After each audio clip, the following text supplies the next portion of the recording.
At alam mo, ang Green Hills pinag-usapan natin, yung mga old school, hindi pa nila alam. McDonald's lang yung nandun sa parking lot. Doon kami tumatapay every Saturday. Ayan, Creekside. Yes. Old school talaga. At saka yung taco store. Ayan. Siyempre, nandun lagi. Hanggang ngayon po, nandun pa po. Nasa Magnolia na sila. Magnolia na. Yung masungit na babae. And of course, question number 1, siyempre, what year did the first Distinguished Gentleman's Right take place?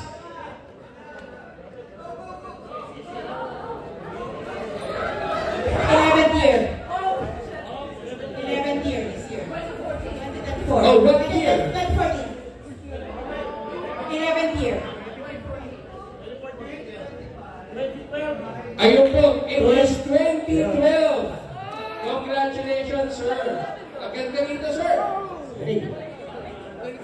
Sa 2012, ang unang distinction ko that's right. Ayan.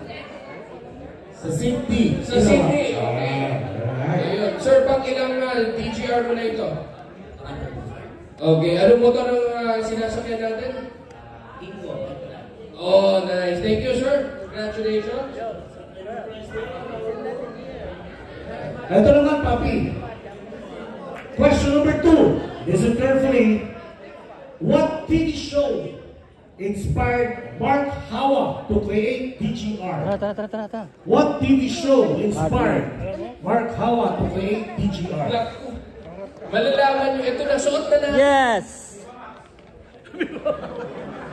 Mad Men. Mad Men is correct! Alright, congratulations, sir. Just claim your prize. Thank you very much. Ayan. Pag nakita nyo yung mga nasa kanya, they're in marketing. Actually, dito na nakapanood yung ano. Thank you. John Hammond. Wow! Alam mo ito, diba nagkakawin? And of course, ito, the perfect one. Again, VRM helmet. Ang makukuha ninyo, you could get it Yung at kape ko sa VRM kape. Green Hills brand. Thank you. What iconic motorcycle brand has been DGR's global partner for 12 years? Kaya motorcycle. Dako na sila. Yahoo! Triumph! Ang tulin na. Akala ko papangga. Pag alam na gano'n, tumiklop lang yung tuhod ng slide na papasok sa stage. Ang lupit mo, ang mga tao. Hayong ka! Pangalan? Ali, paano mo nalaman na Triumph ang partner natin for 12 years? For all 3 times, they've always been one of the head partners. Congratulations, Ma'am Ryan. Yeah. You've won yourself a PRM helmet. Thank you very much. Yeah! Alright. Okay, our question number 4. Ito, narinig nyo na kanina to. Dito na lang, huwag nang makyat para hindi, huwag akyat. O, dyan na lang ha, huwag nang hawak ang mic. Natatakot-takot. Natutulid eh. Chill lang sa kalsada pagdating dito, humahataw eh. Logi daw yung mga logo. Paano nga pala? Hindi, sila yung nakakaalam ng history. Mag-tap na lang kayo. A special mention with our Black Stallions. Yes, of course. And of course, their generosity and support. Yeah. Maraming salamat. Let's give this guys a round of applause, guys. They have been supporting the DGR. Sobrang idol ko itong mga to. Especially Kuya Howard, Kuya Roy, and Kuya Lucio. Kasama si Kuya Yuki. They were called the Sugars. Those were the days, di ba? Yun yun, di ba? Baka sakaling makadali. So they're still riding. I hope someday I can still ride. Ababot ako at mas pataas pa sa age na yun. VRM. Alright, so question number 4. What city was the first DGR held in? Ayan na. Hawak. There you go. Quezon City. Manila. Sydney is correct. Sydney, Pasig. Australia. Congratulations, sir. You can get your certificate there. Sydney, Barangay Kaunlaran, Cubao yan. And just in New York. Exactly. The first DGR started in Sydney, Australia. Yeah. You tell us about it. Paano nagsimula yung DGR sa Australia? Wala na, tinuloy lang nila.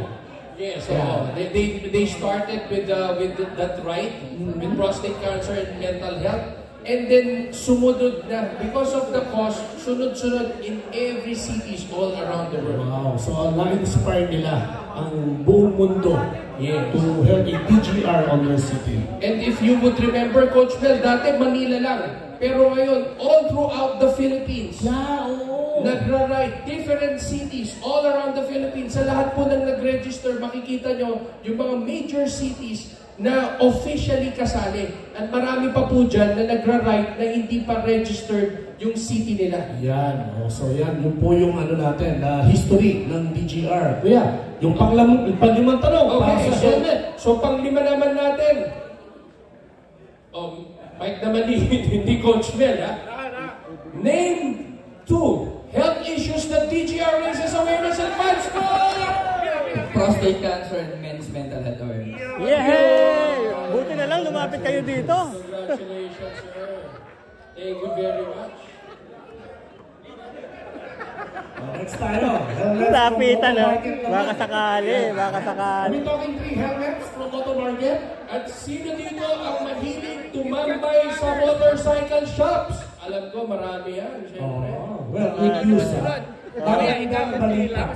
We're giving away Kailangan awesome goodies takbo from tayo. Motor Market Philippines, your one-stop shop for all things motorcycling. Yeah. That's right. Moto Market is known for carrying top brands, for riding gear, helmets, luggage, accessories, and everything in between.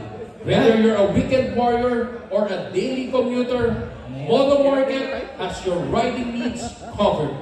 But before we begin our game, let's watch the video from Motor Market featuring the latest LS2 helmets. Check it out. Naku, yan ay mga helmet. Dapat dito ka sumagot para di mo na-get-win. Pag nakakuha ko, palit tayo. BRM. Uy, meron na. Meron na to. Meron na to, ah. Galing, oh. LS2. Yes. Ay, ganito. Ganito. Gusto mo ba BRM? Oo. Ganyan, no? Ano, pag nakakuha ko, swap tayo. Bakit? So, maganda yung BRM, ano?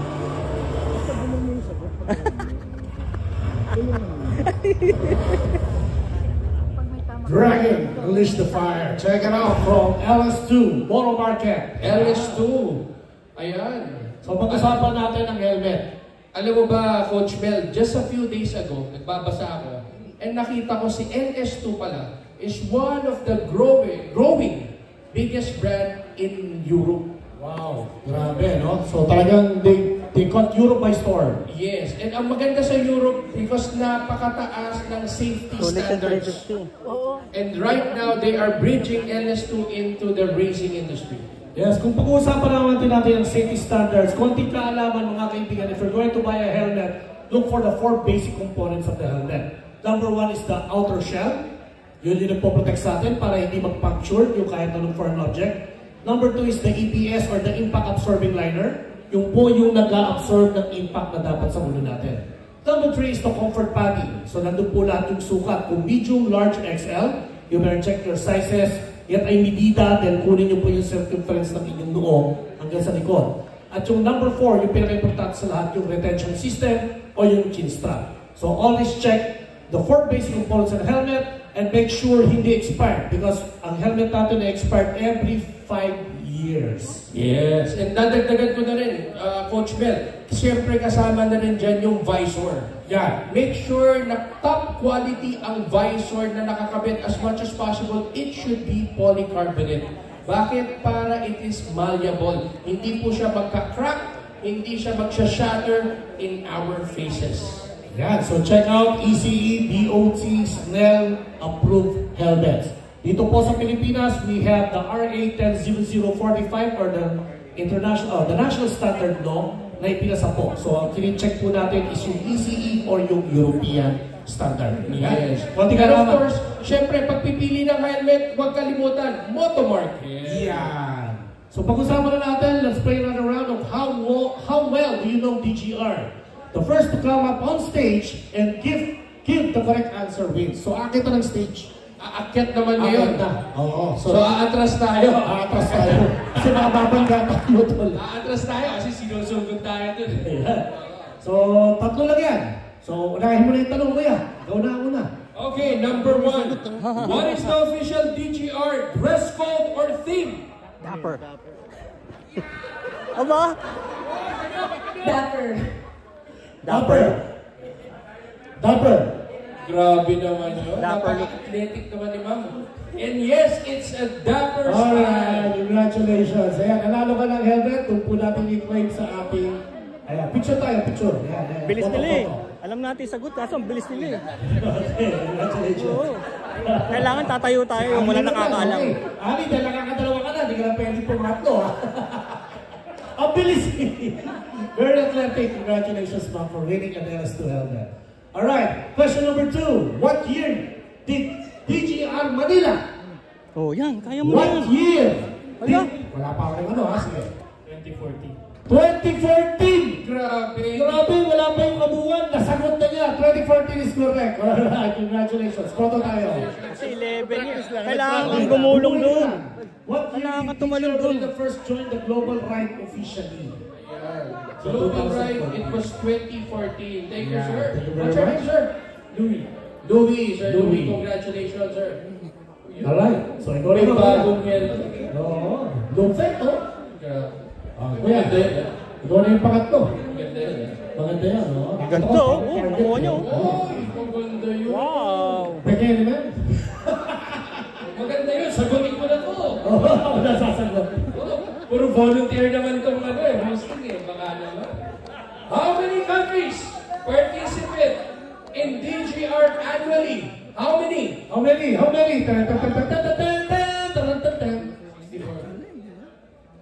Mas mataas pa. Mas mataas pa. 100 is correct! Alright, check it out. Photo. Ayun, anong pangalan, sir?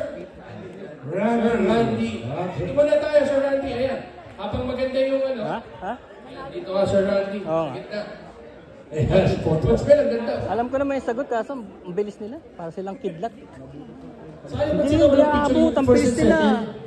Punta lang din ang para sa Sinasabihan ko, photo hindi niya sila. umabot yung dapper. Let's invite the winners from Moto Market. Guys, could we have an official photo op? Ayan, kayo tatlo, dito na po kayo. Lapit na po kayo tatlo. Sino po yung pangatlo? Ayan, para bigyan natin sila ng magandang photo. Yeah. Ayun, okay, ma'am. Alright. Ma'am, 1.5, wala nang alisan. Dito na. Oh, 1-6. 1-6. So, 1.8.